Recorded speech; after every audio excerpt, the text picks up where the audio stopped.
দিনটা ছিল সোমবার। আমি, মা আর বৌমনি যাচ্ছিলাম মাসির বাড়িতে। অনেক দিন ধরে যাব কিন্তু আর যাওয়াই হচ্ছিল না। তাই আজকে ঠিক করে নিয়েছিলাম যে না, আজকে যেতেই হবে।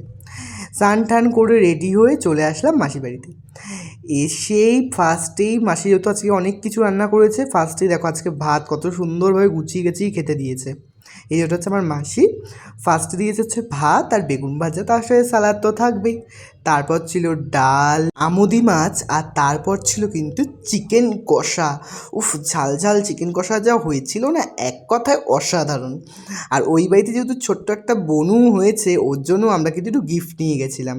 তো এখন তো ভাই স্কুলে গেছে, একটু পরে চলেই আসবে, তোমাদের দেখাবো এসেও কি কি করবে। পুরো ফুটেজটা আমি তোমাদের সাথে শেয়ার করব। আর তোমাদের যদি আজকে আমার এই মিনি ব্লগটা ভালো লেগে থাকে, একটা লাইক, কমেন্ট, শেয়ার আর সাবস্ক্রাইব করতে কিন্তু কেউ ভুলো না। তোমাদের যত তাড়াতাড়ি তোমরা সাবস্ক্রাইব করবে, তত তাড়াতাড়ি কিন্তু আমি অনেক ভালো ভালো ভিডিও দেবো। তারপরে আমরা বসে বসে গল্প করছিলাম আর খাচ্ছিলাম পাকা পেঁপে। এই দেখো চলে এসেছে।